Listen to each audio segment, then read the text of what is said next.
તે ફ્રેન્ડ્સ, આજે આપણે તમારી સમક્ષ લઈને આવ્યા છીએ આ પરાઠા, જે મોરિંગા પરાઠા કહીએ કે મોરિંગા રોટલી કહીએ. આપણે આ મોરિંગા પાવડર છે એનો ઉપયોગ કરીશું. એમાં તમે મિત્રો જોઈ શકો છો, મોરિંગા પાવડર એટલે આ સરગવાના સિંગના પાનનો પાવડર છે. આ તમને ઇઝીલી માર્કેટમાં અવેલેબલ થઈ જશે. ના મળે તો અમે અમારી વેબસાઇટ પર વેચીએ જ છીએ. અને આ જોઈ શકો છો મિત્રો, આપણે સાધારણ મીઠું, મરી પાવડર અને હળદર વાપરીએ છીએ.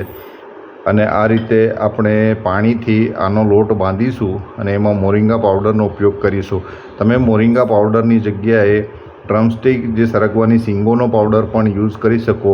તો આનો રંગ સફેદ જ આવે ડ્રમસ્ટિકનો. તો આ તમારો લોટ અને રોટલી કે પરાઠા જે આવશે એ તમારા ગ્રીન નહીં બને, જે રેગ્યુલર કલર છે એ જ બને.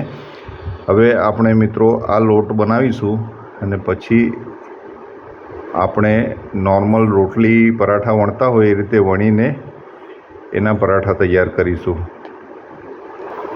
હવે મિત્રો આપણે આ ત્રણેય મિશ્રિત કરી દીધું છે: હળદર, મીઠું, મરી, મોરિંગા પાવડર અને લોટ. હવે આમાં આપણે થોડું તેલ ઉમેરીશું અને લોટ બાંધીશું.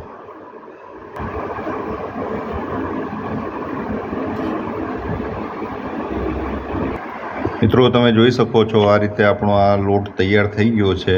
આ ગ્રીન જે રંગ દેખાય છે, લીલો રંગ દેખાય છે, એનું કારણ તમે સમજી શકો છો. મોરિંગા પાવડરનો રંગ જે છે, સરગવાના ઝાડના જે પાન છે એનો જે પાવડર છે એના કારણે આ લીલો રંગ આવે છે. તમે સિંગોનો પાવડર પણ ઉપયોગ કરી શકો છો, એના લીધે આ લીલો રંગ નહીં આવે, પરંતુ સફેદ હોવાથી આટા જોડે સીધો પડી જાય છે.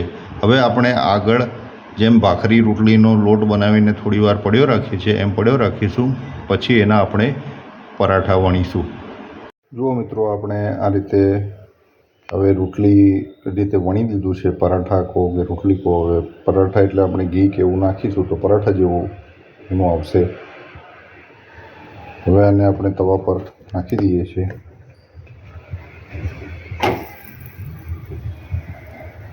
શેકાઈ જાય એટલે પછી આપણે એમાં ઘી કે તેલ ઉમેરીશું. જો આ રીતે આપણે થોડું તેલ ઉમેરીશું. તમે ઘીનો પણ ઉપયોગ કરી શકો.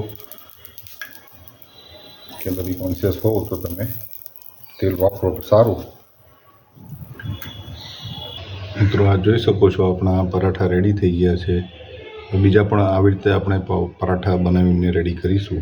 તો મિત્રો, આ મોરિંગા પાવડર અને મોરિંગા પરાઠા રેડી થઈ ગયા છે, જે આપણા માનનીય પ્રધાનમંત્રી મોદી સાહેબને પણ બહુ જ ભાવે છે અને એ હોંશે હોંશે ખાય છે. અને એમની તંદુરસ્તીનો રાજ પણ આ જ છે.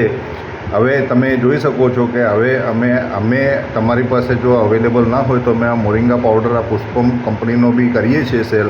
હવે આ જ પાવડર અમે તમને લૂઝ ફોર્મમાં પણ આપીશું.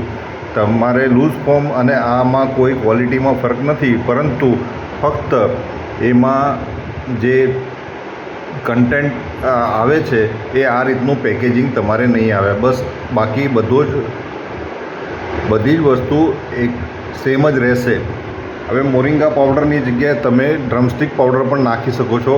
મિત્રો, તમને હું એ વાતથી તમને અવગત કરાવી દઉં કે મોરિંગાના બહુ ઘણા બધા ફાયદાઓ છે. એમાં 92 ટાઈપના ન્યુટ્રિયન્ટ્સ છે. ઓમેગા 3 પણ અવેલેબલ છે. અને તમે બાજરીના લોટ, મકાઈના લોટ, જેના પણ રોટલા બનાવતો હોય એના જોડે મિશ્રણ કરીને તમે આ રીતે રોજ કન્ઝ્યુમ કરો. બાળકોને નાસ્તામાં આપો, વડીલોને આપો, જેનાથી ઘૂંટણના, કમરના દુખાવાથી મુક્તિ મળી જાય, નિજાત મળી જાય. કમરના દુખાવાથી મુક્તિ થવાનું કારણ એ છે કે આમાં કેલ્શિયમ ભરપૂર છે. દૂધ કરતાં 15 ગણું કેલ્શિયમ છે. અને આ વસ્તુ ઓર્ગેનિક છે સંપૂર્ણપણે મિત્રો. અને આમાં કોઈપણ પ્રકારના ફર્ટિલાઇઝરો થતા નથી, કારણ કે સરગવો તમે જો શેડે ઉગે છે.